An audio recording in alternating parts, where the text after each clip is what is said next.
ॐ नमः पार्वती पतये हर हर Mahadev.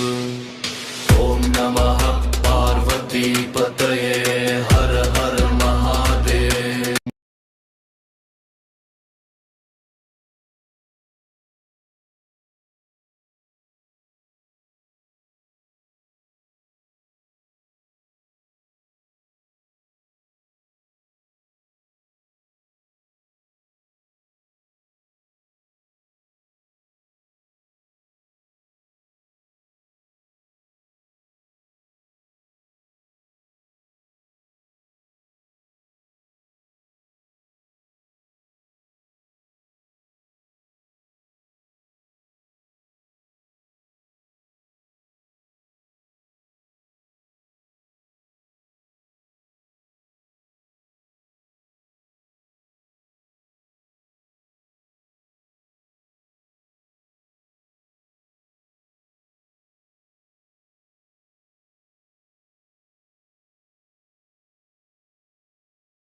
Hello, everybody. Welcome once again to Silly Bouncers. And today we have a very exciting episode. आज हम लोग बात करने वाले हैं हायरिंग सीक्रेट्स के बारे में. So today we have a special guest who is joining us from the industry itself, in technology industry. So I'm looking forward to my chat with her. और ये वाली स्ट्रीम जो है वो इंग्लिश में ही रहेगी because my guest can only understand English.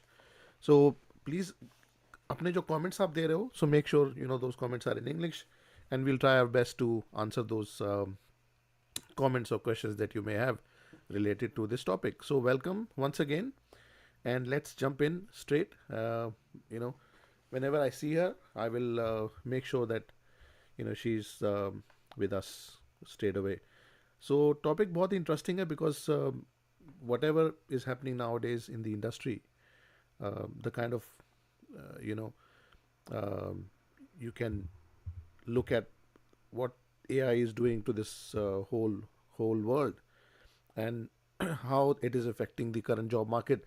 I'm 100% certain that a lot of people who watch me right now, or who are watching me rather, in one way or the other, are looking forward to applying for work, um, or maybe preparing to apply, or maybe looking for a change in their work. So this is something that is very very important for those who are seeking work at this point in time. So I welcome on stage my guest for today. Welcome, Joe. Hello, Nav. Welcome to Silly Bouncers. Hi, hi. Thank you for having me today. Thank you. You're welcome. All right. So, Joe, I was just explaining to my audience that what the situation is right now, in terms of the job market. Mhm. So, in this podcast, I actually want to get behind the scene, in terms of what happens behind the hiring process, and what do companies think when they look for talent. So today's topic is one that affects pretty much almost everyone at some point in their career, and that is getting hired. Whether you're looking for your first job, thinking about a career change, or aiming for a promotion, or simply wondering why your application seemed to disappear into a black hole, this episode is for those people who are watching us. And there are countless options about online resume, interviews, LinkedIn, AI, networking, and what recruiters really want. But today we will go straight to the source, and that's why I have Joe in front of me, who is from the corporate world itself and has worked in multiple capacities across various industries. But Joe, welcome to the show, and I leave with you to start, your introduction, and then we will go forward from there. Awesome. Thank you so much. Hello, everyone. Jocelyn, I'm based in Singapore. I think I've been in the recruitment space for a while now. I can't really recall how long has it been. But Mm-hmm. so far, I've been through multiple companies, across e-commerce, fintech, tech, etc. So I've Yep. kind of seen from really small scale startups, and also kind of work in a bigger setup in a way. I think things definitely has changed quite a fair bit ever since I first started. Saw through how in recruitment kind of really evolved from before COVID, Mm-hmm. what happened during COVID, and now here where we are today. So yeah, a lot of things to unpack. Yeah, and it's been pretty amazing, I would say. Yeah. Awesome. That's great. Right, Joe. So today we are going to bust some myths. Uncover what really happens behind the scene of hiring, and hopefully help our audience leave with a practical advice that they can use immediately. So let's jump in. So I have a question for you. What is the what surprises you the most about the human resource industry and human behavior while you're doing recruitment? Wow, that's a very deep question, I would say. Quite a bit of things to unpack. What surprises me the most? I think we can kind of take it at two folds, right? I think firstly is before AI really came about, and then how has AI really kind of changed human behavior when it comes to recruitment per se. Before AI, a lot of things went into, I would say, really growing the network and trying to figure out like what would actually help candidates to kind of get there, right? Without tech, it's really more of networking, understanding what the business wants, and a lot of understanding where the current market is kind of trending and kind of go from there. Whereas now, I think in the world with AI, everything is accelerated. A lot of times the process itself is also kind of shortened. We get to information really, really fast. We kind of see through the effects of recruitment really fast as well. And so that kind of shift, I would say, the context a little bit where candidates then now need to figure out, okay, with tech coming through, how can I really position myself to really catch the eye, right? I mean, first and foremost would be recruiters, or it could be potential hiring managers they have connected with in person and things like that. So yeah, I think surprising me the most of human behavior, I would say, how can humans also kind of start learning to adapt faster in a way. So we no longer can kind of function how we were previously, where it's a lot more, by the sequence and things like that. Sometimes you send your resume in and it takes a while to come back. But now it's in order for you to get there, are there other creative ways you can think about to kind of navigate things? I'm not sure if I answered the question correctly. Well, there is no right or wrong answer in this podcast. So we'll just take it easy, as I said to you when we had this initial conversation, and this idea crossed my mind that I actually want to have, someone who can actually tell us, because I'll tell you some facts about the viewership that I have at the moment. I have 50% of my viewership; those are female audience, all right, which is surprising for a channel which is predominantly, I would say, cricket or sports related. And we also cover a bit of geopolitics. And on the other side, we have, when we compare with the age group, obviously 45% is female, the rest are male. But in terms of I would say the mix in terms of the age, and when I look at the stats on YouTube, it tells me that a lot of my audience are actually in a space wherein they are either looking for work or preparing to apply for work, or maybe they are in the midst of changing their first job or whatsoever. So it's a pretty vast audience that, I mean, obviously it's not in millions, but what I can see from the stats that I have. So let's deep dive, and maybe transition into the next phase of our discussion. So mostly people see one side of recruitment, right? Let's pull back the curtain. So tell me, what really happens after you apply? I mean, if someone finds a job online, like for example, if I'm looking for work and I click apply, upload my resume and wait, what happens next? Walk us through the journey from application to interview in the modern world. Wow, a lot of things happen, to be honest. I think behind the curtains of actually even way before, when someone actually sees a job post, there's a lot of things to kind of square off with the hiring panel. I think first and foremost is also dependent on how the business is moving ahead. Sometimes you may see evergreen roles. Sometimes you might see a post that has been there for the longest time. Often revolves around really what exactly is happening with the business, right? So it could also be people putting out the job post just because they want to have a pipeline. So they might not be actively looking out for hires at this point. They're just gathering resource so that when the time comes, they can kind of really jump into it. On the other hand, there could be really urgent roles that they need to kind of close. And then, of course, more eyeballs will be on that. So when candidates kind of apply on that all the conversations before the role goes on actually was already done. So then that's where the recruiters will realize, okay, this is my requirements, this is what I need to look out for in a candidate, and then they start reaching out, and that's why you get a ping, I would say. So the review process itself, I would say in these modern times, we use a lot of AI as well to kind of expedite the process, which makes it a lot more complicated. Because then if candidates are really able to kind of put in the keywords that is required for the role, which oftentimes they probably about 60 to 80% they get that right. However, if you do not have the skills, then the recruiters will then take a longer time to really kind of sort that out, right? So, and then that's where the shortlisting comes, and then you kind of move through conversations, and then they pipe you through the process. So I think a lot more conversations also goes along, like if there's any changes along the way, that's where the recruiter had to kind of pivot. So I think even though the recruiters are the main gateway keepers in some sense, there are still a lot of multiple factors comes into play from the business lens. Right. Okay. Thanks a lot. Well, since you mentioned about AI, artificial intelligence, I came across a very interesting scenario, I would say a few months ago, wherein I was hiring someone for a position based in Melbourne. And this guy, when I started interviewing him, obviously we had the technical discussion and whatnot. At certain point, I realized that actually I'm speaking to a robot. And that's a face-to-face interview, by the way. It's happening similarly like us. So I actually thought after maybe 15 minutes that this person doesn't seem right to me somehow. And that is where, for the first time ever in my life, I realized that actually someone is trying to fool me or trying to sneak this job and probably, use that person's facial whatever data or whatever it is. And then, funny enough, when I asked him certain questions, those were related to Melbourne, and I asked a very specific question. Hey, just to understand where it is going.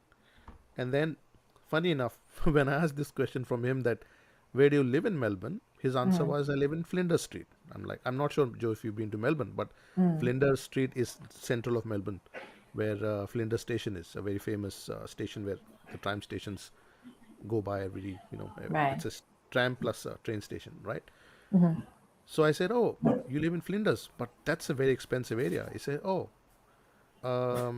yeah, I live in Flinders. And then I said, Flinders must be very expensive. He says, my experience has been good so far. I said, no. I said, the place is expensive. He said, yeah, my experience is in this technology for that many years. I'm like, hey, this person is basically having some issues with the algorithm, or the data is kind of going haywire. So his program cannot understand either my accent or he's having trouble understanding keywords, sometimes.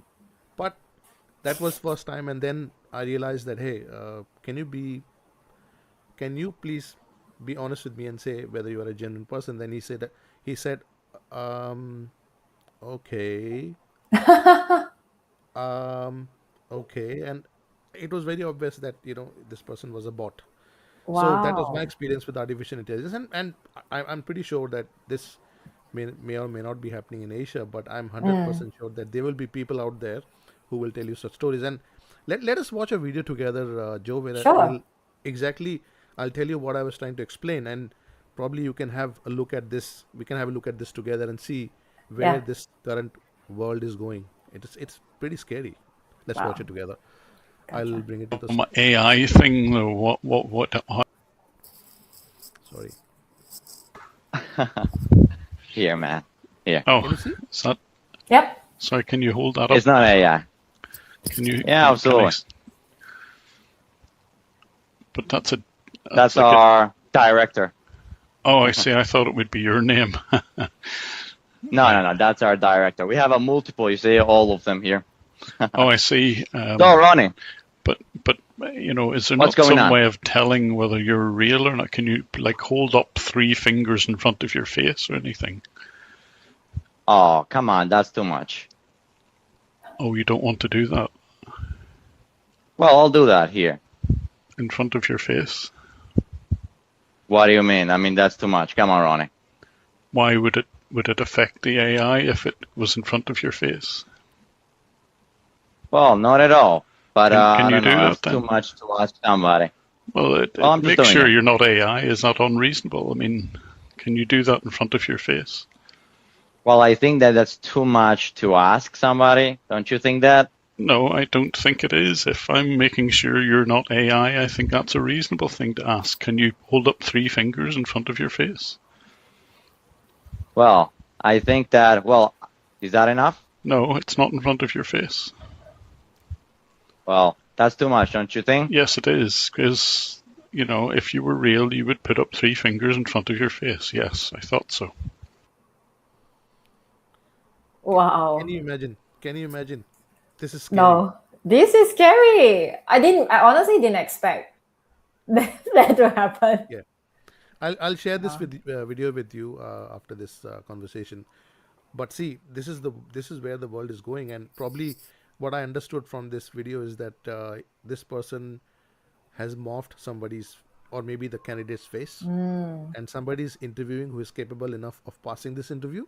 Right. But this is where the world is going, and there is a reason why I think he said, "Can you put fingers in front of your face?" Because what I believe is that when your face is morphed in an AI, if you put fingers in front, it'll actually start blurring and start showing the person behind you. That's Right. what I feel. All right. Right. So this is pretty interesting. As I thought I should share this with you. All right. So let's get back to where we were. How much time do HR managers or HR personnel spend reviewing a resume? I mean, obviously there are a few add-on questions that I want to ask you. How much time do you spend to review a resume? Plus, Yeah. what is the first thing that you notice? What grabs your attention, or what causes is the most important question, an application to be rejected right away? Wow. Maybe I can start with the rejection first. I Yeah, think that's always a yeah, very interesting thing that most of the yeah. time people have asked me as well. I think in today's society, we often really want to assess candidates based on their skills, right? And sometimes, I mean, not trying to offend any culture or anything, but I do see folks putting their photos in, and I'm not sure, at least with my own practice, is that I will not take that into any biases, but I'm not exactly sure if that's the same for any other recruiters. With that as a picture, and sometimes hiring managers do take note of their resumes as well, and it's somewhat like, I would say, more of a disadvantage. Yeah, because we want to make sure that if you put in your skills and experience, it has to just be really based on what you have done and the impact in a way. So I think first thing for me, picture is a no-go. And also the way you kind of frame it, if it's not clear, if you start to patch it in a way where it's like a jigsaw, thinking that it's creative and things like that, that also makes it very challenging for a recruiter to review. So for me, yeah. What is the most interesting picture you've seen on a resume? I would say I have seen some folks putting their very, I wouldn't say personal, but it's more of like a headshot whereby it's just not professional. It looks like as if the person had been to like a bar at the background and things like that. So it's a little bit off-putting, yeah. But other than that, most of the time it's pretty professional, yeah. Yeah, I mean, the worst I've seen, and I'll be Yeah. honest with you, it's not on a resume, but it's on a LinkedIn. Somebody put their picture of their pole dance. Oh, that's funny Imagine though. it, imagine if you have that LinkedIn Yeah. link on your profile on your resume. If the hiring manager clicks on it and he sees that you are on a pole, Yeah. upside down, and what's that got to do with the job? you Yep. know I mean, that Exactly. puts you in a spot. I mean, see, again, you're absolutely right when you mention that it also depends on the culture as well. I mean, obviously, in Australia, I mean, asking for photos or race or whatever is it's not required at all. I mean, that's how the industry works over here. But yes, I mean, that's a very good advice to those who are watching us, that it's not necessary to put your picture on the resume. Rather, put your experience and your achievements and what you've done is Yeah. more important than showing your face, or probably a face which is not appropriate. So Yeah. yes, so very, very good answer. Let's move on. So my other question was, what grabs your attention immediately if you look at a resume and looks good? What is that part? I think to kind of support, right? This particular statement I'm going to be sharing. Oftentimes when I look at the resume, I literally probably take like less than a minute, couple of seconds in, to be honest. And I often grab keywords as well. So for me, impact on what you have done with the work itself will be key for me. So for example, I'm looking for someone in the tech world, right? And you want to know, like, is this software engineer being able to kind of really do the job?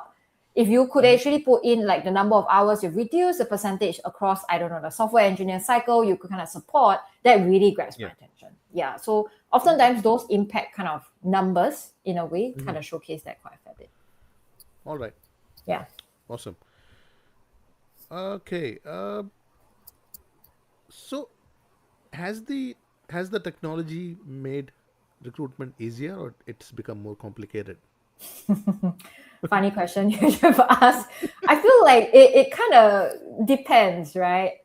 For perhaps maybe for the candidate's point of view, I feel like it helps them to a certain extent. But maybe from the user end, like ourselves, you realize that you need to spend a little bit more time to really dig deeper. Because let's say we use AI, right, to kind of search for candidates with keywords.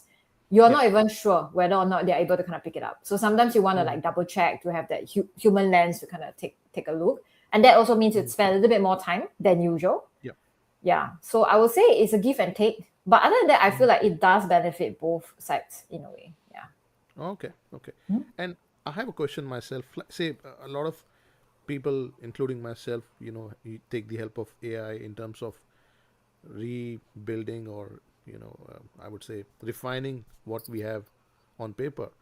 So is it obviously we live in the world of AI at the moment, but do you think it's a good advice to get your CV done through an AI algorithm or something?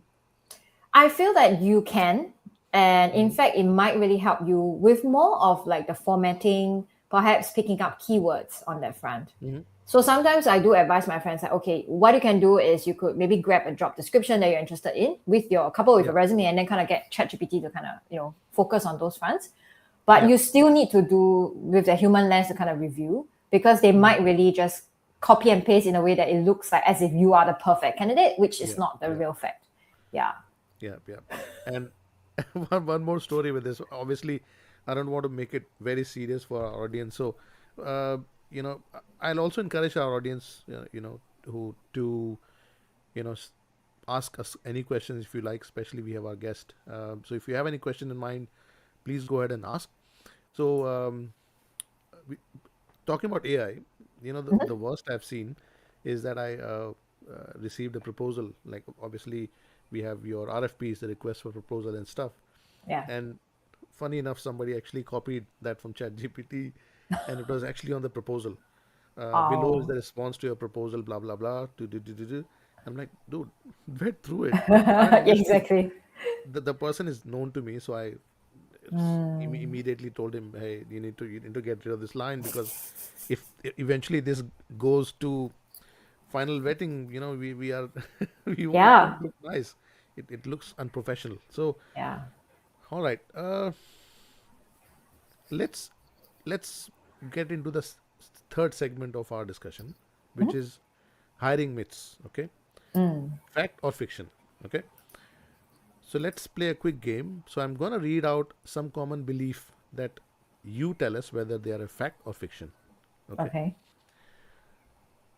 Recruiters spend less than 30 seconds on a resume. Wow. Okay.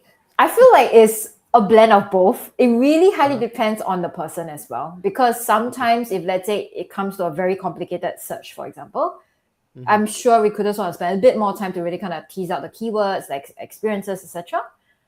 I feel like it's a mix of both. It's like a 50-50. Whereas some, of course, when it comes to more of a clear-cut kind of role, where the recruiters might have already been doing that particular hiring for a while, that comes through as like a muscle memory, right? They kind of pick up the keywords really quick. So 50-50. Okay. So the next question, next question for me is ATS software rejects most applications automatically. Okay, that would be a myth, because it's not like, it really depends on how you use the function as well. So let's say I am really about to close the role, and then I have this probably about 5,000 applications that I've not seen, but I've already gotten a finalist candidate. Then I want to close the role. The system is able to kind of reject the 5,000 at one go. That's not a problem. That's part of the function. Yeah. Oh, wow. So yeah, and in recent times, I believe most of the ATSs should already have the function, because that would really help recruiters a lot. Because gone were the days where we had to kind of do it manually. These days, a lot of the systems I see on the ATS side, they are able to have that function. So fact, they can reject, but they're not like rejecting, midway or something. Really hard depends on where the role is going, where the current situation is at as well. Yeah. Yeah. Well, for those who don't understand what ATS means application tracking system. Am I right, Joe? Yeah, that's correct. Okay, thank you. All right. Fancy third. Okay, next one is very important. Cover letters are dead. Oh yes, that is 100% a fact. For me, yeah, to be very transparent, I really hardly spend time looking at cover letters, because oftentimes I want to go straight to the experience.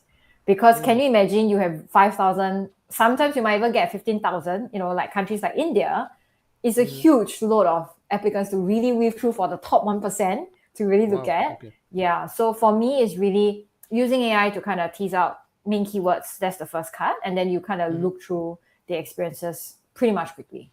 Yeah, so for me, at least, it's a fact. And that's the reason why I feel that a lot of things in a candidate's resume these days are a little bit obsolete. So for example, pictures, I believe cover letters as well, because at least for me, my own practices, I don't really look at cover letters these days.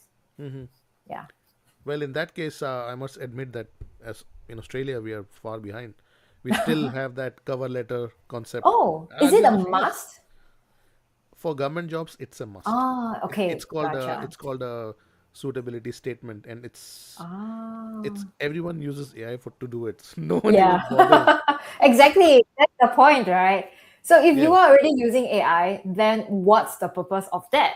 So I think, I mean, as mentioned earlier, it really depends on culture as well. So I believe like in Singapore, we don't really need one. I mean, I do see certain government bodies, they still kind of require one, but oftentimes if you look up, private sectors, often they don't really require one.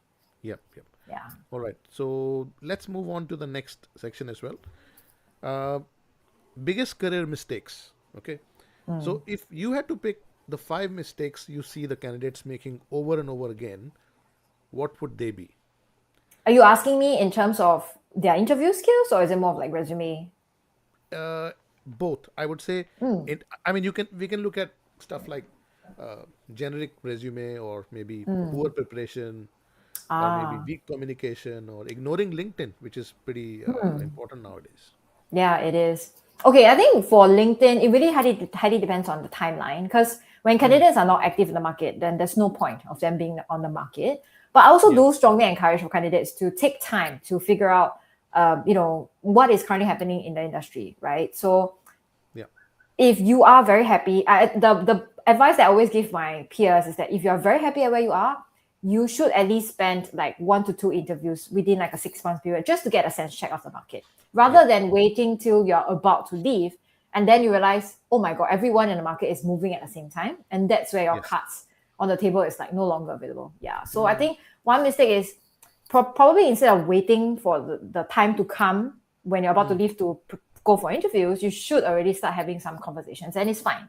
Because sometimes, most of the time, in fact, when I look for candidates, they're oftentimes very happy at where they are. Then eventually through the process, they decided to make the move. And that's how you sometimes find your golden, champions in a way. I think the other mistake is during interviews itself, when you have the first round with a recruiter, you need to be very mindful of time, because the recruiters have a set of questions. And if you start being very verbose and you go on sharing your long stories, you're not mindful of that, that also cuts you some points.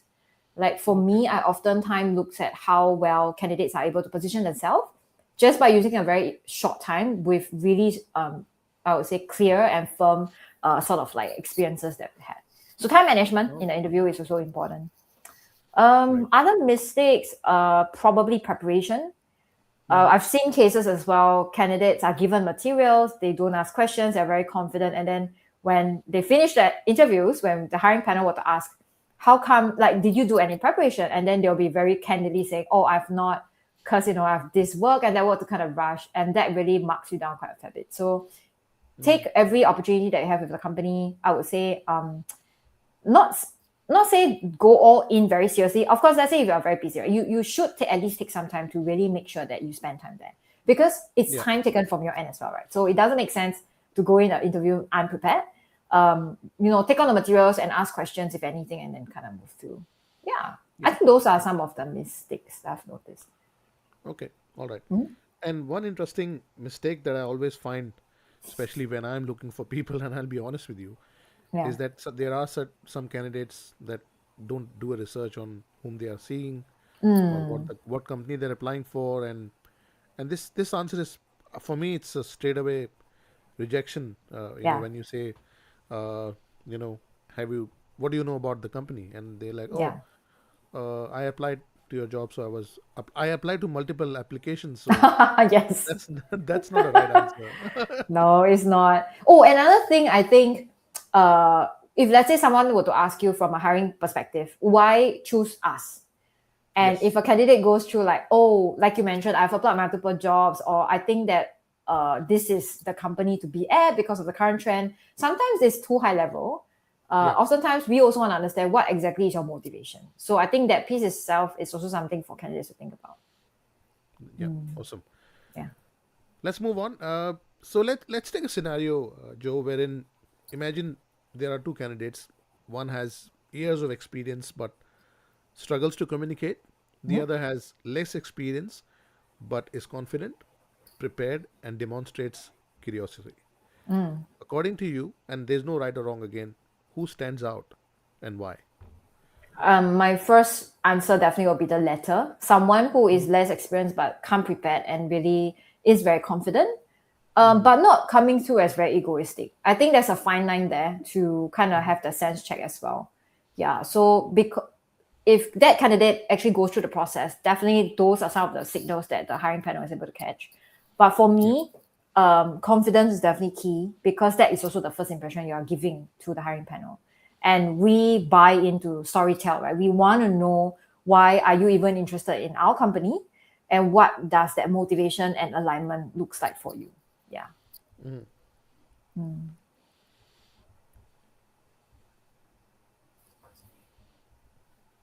Yeah.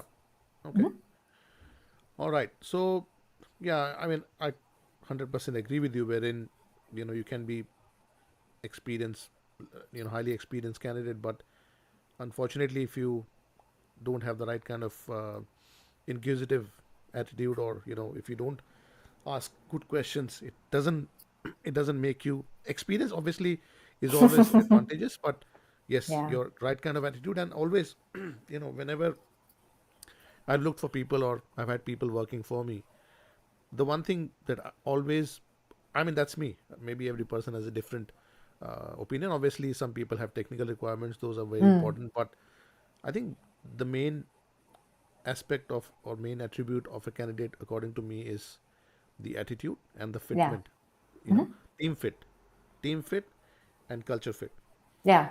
Again, Definitely. experience is okay. You have experience is fine. But if you, as you rightly said, if you don't have the right kind of attitude, or if you don't have the right kind of culturally fit qualities, that can stand out, and that really helps in terms of building that kind of team atmosphere in the future. Yeah. Okay, so let's move on, and maybe this will be the final segment of our discussion. What do you think has changed dramatically over the last few years? Obviously, we talked about artificial intelligence, we talked about LinkedIn, and what's the future of hiring? AI is everywhere. LinkedIn is almost everywhere. It's online resume. Job seekers have more tools than ever before. So Yeah. how has hiring changed in the last maybe 2 to 3 years, or maybe post COVID? Wow, that's a very good question. I mean, in my perspective, I feel that with all this tech coming through, it shortens the process a lot more. That also kind of blurs a lot more, like, domains and things like that. For me, the biggest thing that I see coming up is definitely the networking part as well. Like having the right connections to kind of get you through. I oftentimes in my past companies as well, predominantly, we are also looking at how we could kind of drive referrals internally for us to also kind of build that culture. Yeah, because that also sits on the basis that if we do hire the right folks as the base foundational team, that will kind of, give a lot more, I would say, not say like-minded, but more of like credibility, right, to the folks that also kind of joins the company in some sense. So I think referrals for me, definitely one of the biggest thing to go. However, that also comes with the other perspective because sometimes the referrals might not be people that they know. Sometimes it might be, at a networking event, they have a chat with this person and that leaves a good impression. So it's still up to the recruiters on how the business needs are and how are they able to kind of make the discernment to see, okay, if this person is the right fit or not at the end. Yeah, so I think networking is definitely one key thing. However, then again, with AI, a lot of people are going the reverse. They don't want to be online as much. They don't want to, be out in those big networking events. So how then can you think creatively to kind of, make an impression will be something that I'm seeing a lot more these days. Okay. Yeah. All right. I can see we have one question, but we'll take that later. Not a problem. Sure. Okay. So, I mean, obviously, you're 100% right. I mean, looking at the current scenario that we have, and again, job seekers have so many options and tools that never existed before. I mean, I remember I come from that era wherein you still had your paper resume, not a Yes. soft copy. you know, Yeah, I obviously remember you can that. see from the gray hair that I Yeah. have on my head. I'm that old, right? So yeah, I mean, Yeah. personally, the hiring scenario has completely transformed. And there is one more question that came up to my mind. There's a lot of talk around. I don't know whether it's just a speculation or it actually exists at the moment in this industry. Are there actually bots doing initial screening? Is that right? I do believe so as well. I'm not exactly sure which company, but I wouldn't be surprised that is also one of the workflows that some companies are adopting. I Okay. mean, if you were to look at the larger landscape, to be very frank, if once AI or AGI comes through, right, and they really take over workflows, the first to go is definitely the HR folks, right? And I'm oftentimes told that recruitment is a cost center, right? Ultimately, we will also be the first few to be, kind of looked at. And when it comes to business, it's always about profitability, right? What makes sense for them? What are some of the areas they do kind of can off? I wouldn't be surprised one day we will be out of job, to be honest, from the recruiting Yeah. side where these bots are just going to be the main.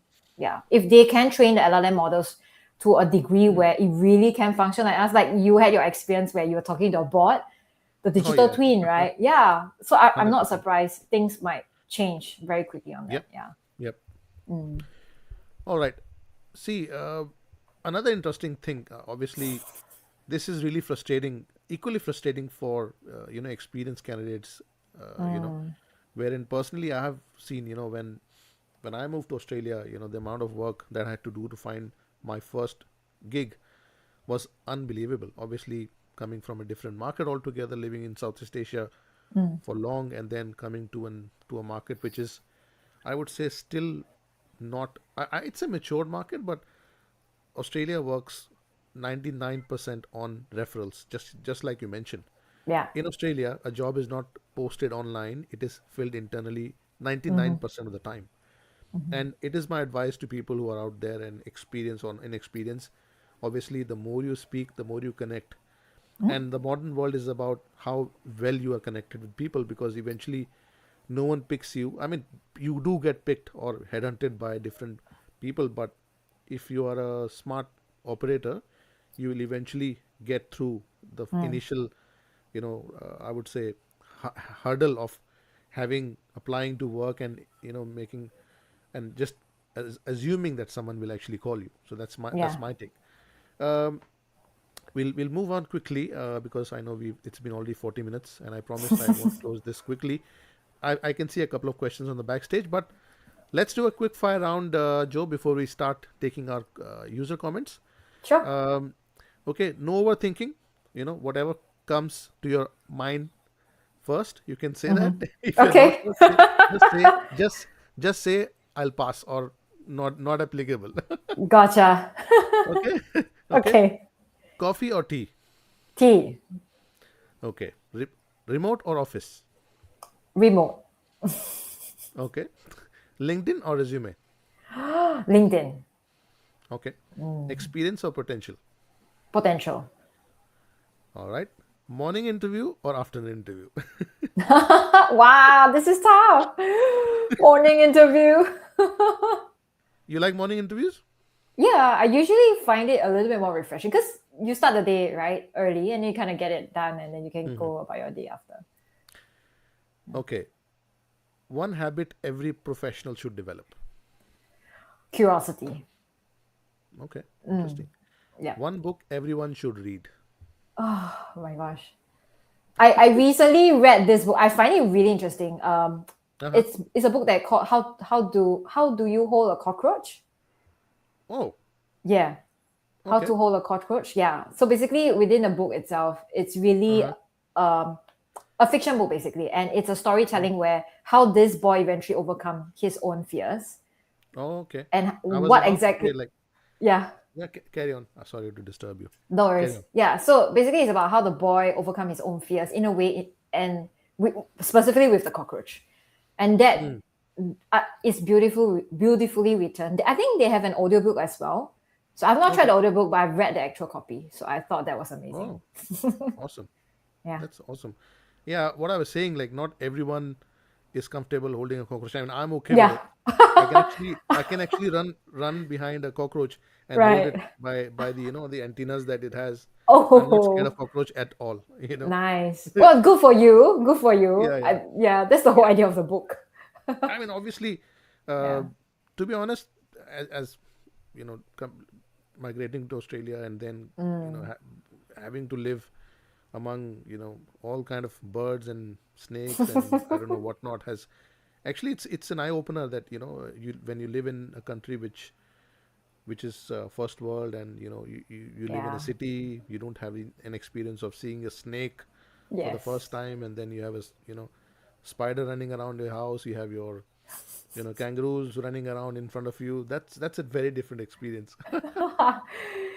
Yeah, All good. for sure. Right. Yeah. So thanks a lot. I mean, I'll let's take the user comments. This is the last part that we are. Sure. After this, we'll conclude. So obviously, I don't want to take much time, or it's already 45, almost 45 minutes. So we have a question. I'll highlight on the stage.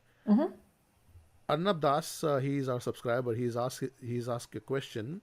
If someone has career gap for the long time, then how to prepare good resume, or how to convince human resource?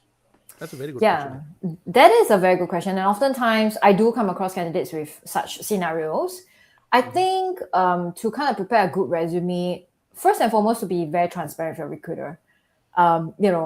Tell the recruiter exactly why you are taking a gap. It could be for multiple personal reasons and just going with the flow in sharing. Yeah. Some people tell me things like, oh, I've taken a break because I really needed a break, which is fine.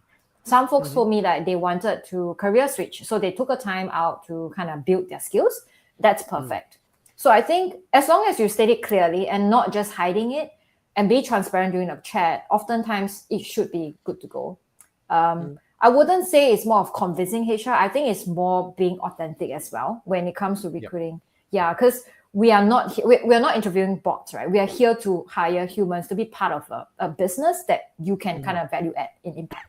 Yeah, so I think just as long as you're transparent and not being wishy-washy and things like that, it's fine to say that you're taking a break.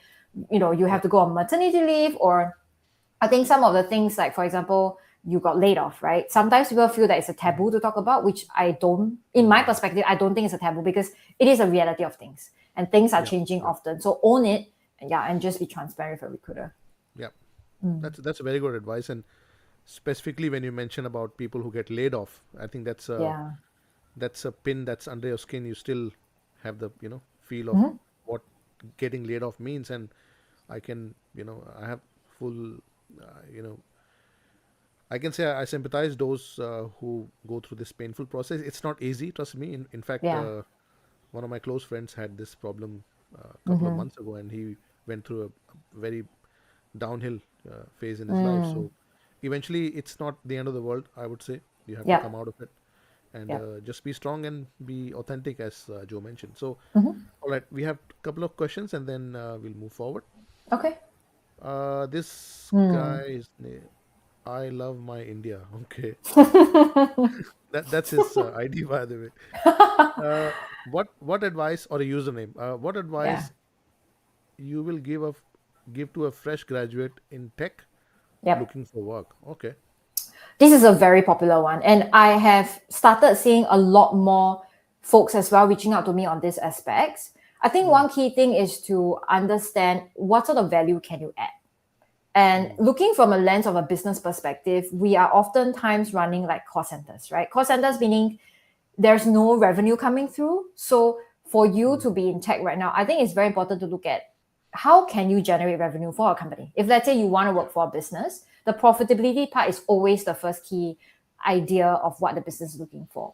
So rather than being part of a call center, how can you be part of a revenue generator within the firm mm, itself will be key. These days, what I saw is instead of going applying for like a pure tech role, there are a lot more requirements on tech folks, perhaps maybe doing different kind of skills. Like it could be solutions engineer, where they mm. are, they have to drive sales, for example. So that kind of Oh wow. hybrid role starts coming up a lot more. And so if you're able to kind of pivot yourself in that space, I think that would be the way to go. Yeah, it's no longer like way before AI came, right? That it's just pure Mm. tech specific. Now Yeah. these roles are starting to kind of integrate into different forms and shapes. Yeah. Yeah, I mean, very interesting explanation there, Joe. I Mm. 100% agree with you. I mean, eventually, gone are those days wherein people will, just or the business will keep spending money with, if they don't see ROI. ROI means return on investment. Yeah. So if as I said, if you're well connected with people, a software guy can be a salesperson, because Mm-hmm. if you have developed something which is out of the box, I'm 100% sure there are people out there curiously wanting to listen to what you have delivered. I mean, obviously, you need communication skills for that, and Yeah. that's where it all boils down to: Yeah. communication plus your expertise. Mhm. Okay, one final question, because I don't see any further Okay. comments. What what do you do? What to Mm. do when you get rejected? Wow. I think this has so many layers to it. Hmm. I think tell yourself that it's like what Nav said, it's not the end of the world. And continue to kind of, connect, continue to apply, and don't give up. Yeah, because in this time and age, is always more about how are you really being able to kind of, put yourself out there, right? And like for me, and also spending time right with yourself and doing things that you like. So getting rejection is really not the end of the world. And sometimes you might not get the feedback right from the companies, and that's okay because they have their own rules and regulations. So rather than remunerating within the space, just move on and yeah, and just keep going at it. Yeah. Yeah. Thanks a lot, Mm, Joe. So no problem. before we finish, sorry, yeah. So this was the last question that I took. I don't see any other comments on my screen, Gotcha. which is all okay. So I'll leave with some final thoughts for you as well, Joe. I mean, Mm, I'd like to ask one final question. sure. Imagine someone listening today is feeling stuck in their career. Mm. Maybe they have been rejected several times. Maybe they are wondering whether they are good enough, or they have not been good enough in their interviews or in their job so far. Mm. What is the one message that you'd like to leave them with? I think the most important message is don't give up, and try to stay as connected as possible rather than being by yourself. Because if you keep sticking within yourself, it's just an echo chamber. You will not get any feedback, right? So Yeah. rather than just, as mentioned earlier, sticking to what has happened, but taking that as a lesson and start talking to folks, start understanding. You can reach out to HR practitioners and get to understand what exactly is really happening these days, or even going to communities, right? In those spaces, doesn't need to be specific in a professional setting. You might be surprised sometimes if you connect with other people, they might give you a different perspective of what exactly is happening for them as well. So I think don't give up, be very curious, Hmm. and just keep going at it. Yeah. Yeah, that's a very good advice, and same Mm. same with me. I mean, as an experienced consultant or a professional, I would always say that there is always room for improvement. Experienced folks like me, we always learn new Yeah. things. So learning is the key, and then that is about it. I mean, we have this subscriber saying, "Thanks for your Oh, valuable time, Neith and thanks Jocelyn. so Thanks a much, lot." Chester. And it's a she. Oh, It's a she. Yeah, thank you, she's thank you. looks like she's a Linkin Park fan. Oh, Linkin Park. Linkin Park fan, gotcha. We have this subscriber on off who's saying hello, hello, Oh, hello. hi, hi. His name is Mohit, so he calls himself on off. I don't know why, but some unique names, I would say, all Yeah, unique names nowadays. So thanks a lot, Joe. no Thanks for problem. joining me and Thanks for having me. sharing. Yeah, thanks. Thanks for sharing such honest insights into the hiring processes. And I think a lot of myths have been busted today, and hopefully our audience now has a much clearer understanding of what happens behind the scene. So if you've enjoyed this conversation, let us know your biggest takeaway in the comments. And if there is any topic that you'd like us to cover in the future, I'd love to hear from you. Don't forget to like, subscribe, and share this episode with someone who's looking for work or maybe in their early career. And if you have any questions that you want to ask, please feel free to comment or email me through my email on the channel. Thanks for listening, and we'll see you next time. Thanks, Joe. Thank We'll see you you. again, and See you. hopefully we have a lot more opportunities to collaborate. Thanks a lot. Yeah, thank you. No problem. Thanks for Sorry, having me. thanks, Joe. And there is so sorry. There's one comment just popped in. Oh, okay. Would you make Oh, one more live, please? I'm late. No worries. XP, yeah. if you have any questions, you can just send me a message on Instagram or email me. I'm happy to do it. I have some questions to ask, but I'll ask if there is Ah, any next streaming regarding this. All good. You can yep. email me, as I said. We're happy to do that. Thank you very much. Thanks, Joe. Thanks for your time. And, Thank you. you know, we'll see you again and have a good one. Take care. Take care. Bye bye. Bye.